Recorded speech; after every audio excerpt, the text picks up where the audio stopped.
Ratio of 2 numbers 9:14. 2 నంబర్ల ratio ఎంత? 9:14. LCM 1008. Okay, ఇక్కడ నుంచి ఏమన్నా ఐడియా వస్తుందా చూద్దాం. LCM ఆఫ్ N1, N2 ఎంత అయింది? 1008. ఓకే, ఐడియా వచ్చేసింది. మనం 5 సెకండ్స్లో దీన్ని సాల్వ్ చేయొచ్చు. HCF of N1, N2 is 1008. నేను మీకు ఒక ఇంపార్టెంట్ పాయింట్ చెప్పాను సార్. ఆ పాయింట్ ఇక్కడ యూస్ చేస్తే మీకు ఆన్సర్ చాలా ఈజీగా వస్తుంది. ఈ పాయింట్ చూడండి సార్. ఆన్సర్ అనేది 6 తోటి డివైడ్ అవుతే ఇన్పుట్లో ఒక నంబర్, మినిమం ఒక నంబర్ అయినా 6 తోటి డివైడ్ అవ్వాలి అన్నాను కదా సార్. LCM ఆన్సర్ గనక 8 తోటి డివైడ్ అవుతే ఇన్పుట్లో మినిమం ఒక్క నంబర్ అయినా 8 తోటి డివైడ్ అవ్వాలి. ఆన్సర్ గనక LCMలో ఏదైతే K తోటి డివైడ్ అవుతే ఇన్పుట్లో ఒక నంబర్ అయినా దేంతో డివైడ్ అవ్వాలి?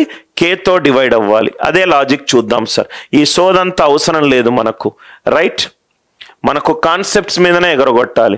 LCM అనేది 1008 అనేది 8 తోటి డివైడ్ అవుతుంది. 1008 అనేది 8 తోటి డివైడ్ అవుతుంది. ఎందుకనంటే 8 × 125 is 1000 plus 8 is divide. Answer 8 తోటి డివైడ్ అవుతే ఇన్పుట్లో అట్లీస్ట్ ఒక నంబర్ అయినా, at least, are you all with me? Smarter ways of solving the question దయచేసి చెయ్యాల్సిన అవసరం లేదు. అట్లీస్ట్ 1 ఆఫ్ N1, N2 8 తోటి డివైడ్ అవుతుంది. కనీసము ఇన్పుట్లో ఒక్క నంబర్ అయినా 8 తోటి డివైడ్ అవ్వాలి. 8 తోటి డివైడ్ అవ్వాలి. సో 8 తోటి డివైడ్ అయ్యే ఆప్షన్లు ఎక్కడ ఉన్నాయో చూద్దాం. ఇది చెయ్యాల్సిన అవసరం లేదు. ఇది చూడంగానే ఆన్సర్ వచ్చింది. దానికి పెద్ద చాటభారతము చెయ్యాల్సిన అవసరం లేదు. చాటభారతం చేయాల్సిన అవసరం లేదు. అర్థమైందా సార్? అందుకే నేను క్లాసులో ఫౌండేషన్ మీదనే కొన్ని ప్రాబ్లమ్స్ డిస్కస్ చేశాను. అవి నేను యూస్ చేసి ఆన్సర్ ఆప్షన్ని ఎలిమినేట్ చేస్తాను. Everybody kindly reply. I hope the concept is clear.